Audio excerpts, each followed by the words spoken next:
Hello, this is Rachel, and I wanted to bring something up because I met this really, really weird kid, and he's like 9 or 10, something like that.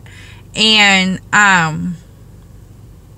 so I had heard a lot about this kid because my husband sees him when they're walking home from school, you know, if they're walking or if he picks them up.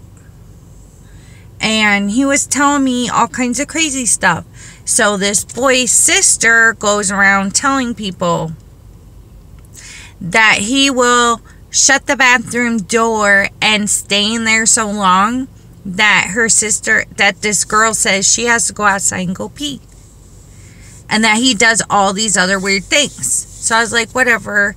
And there was a kid constantly going by on a bicycle, telling my son an address and telling him where to go, but I didn't understand that it was the same boy. So, because I was always like, you're not going at some address just because somebody said something. So,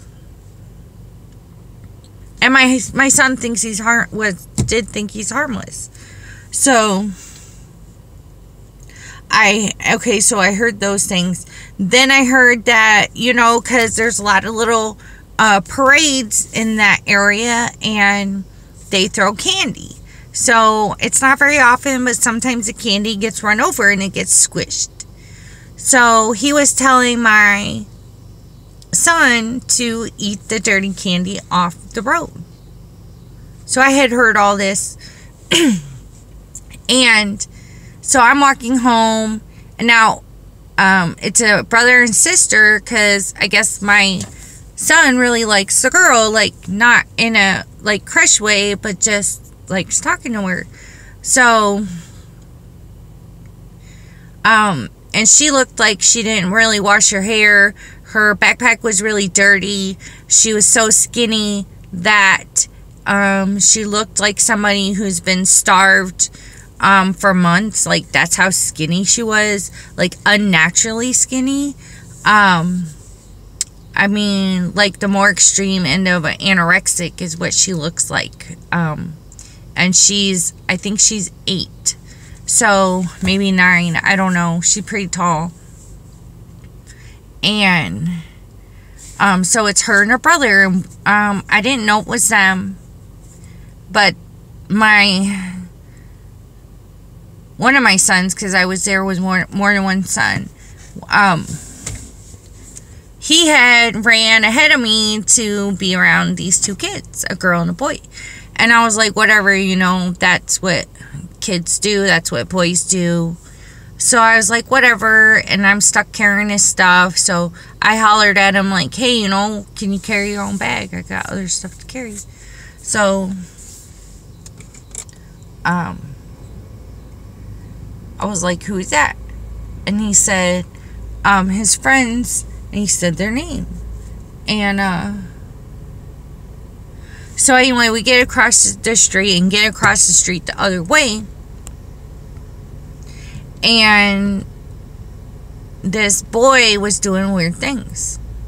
So he was picking up bones. And he was picking up bones. And he looked at me. Well, first of all, I got stuck looking like I had more than my kids. I got stuck with them. With this boy and girl looking like they're my kids, because we're all walking so close together. So, you know, he finds a frog. And it had got run over by a car. But it was also dried out because it had been really hot.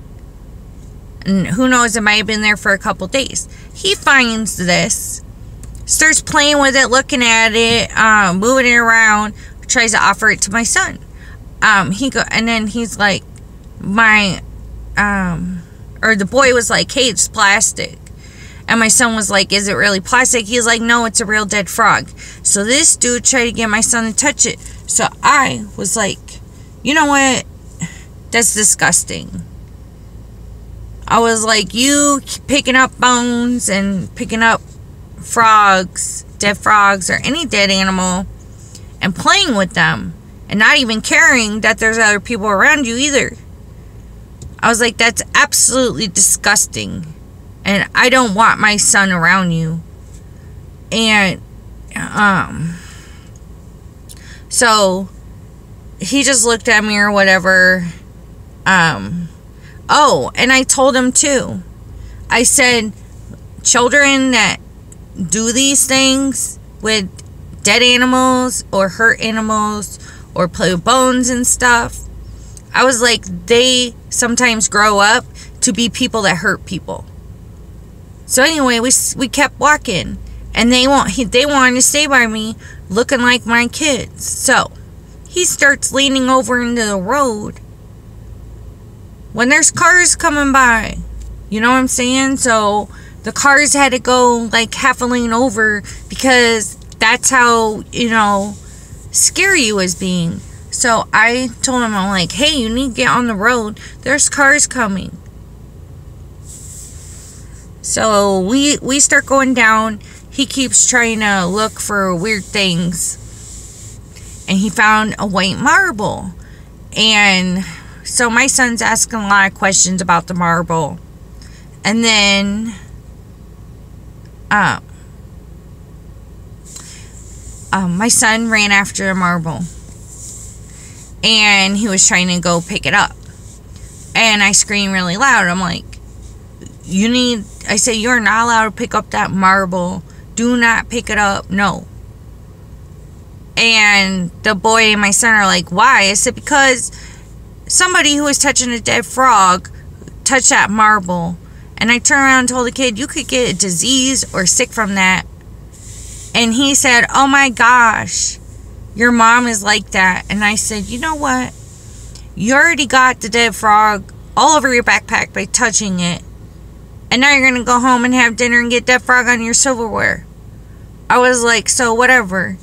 But I didn't mean to be mean to him, but I swear to God, first of all, what set me off was, before the frog thing, was how he looked at my young son, my other son. He looked at him all freaky and creepy, and it was giving me the creeps. A child should not give me the creeps. And he came across like kind of like a future serial killer. So anyway, what do? You say something. You see a child do that. I mean, I don't care if his parents were around. Besides the fact, your kids look like mine right now. So, and the problem with this child is you could tell by the way he responded, no one's saying nothing to him. No one's doing anything about what his sister complains about. Nobody's telling him this stuff is wrong, which means he doesn't have a lot of supervision. And, the girl looked the way she did. So, that tells me a lot of things about the family. How do you not know your son is in a bathroom so long that his sister has to go pee outside? I mean, those are people that are either passed out or not around, or don't even care. They must not be around or passed out because they don't even know if the bathroom's occupied. Or maybe they can't use their parents' bathroom. I don't know. But anyway, what do? You say something. You don't wait for them to grow up and be mean. You don't wait for them to grow up and make that okay. So anyway, I have to go. Thank you.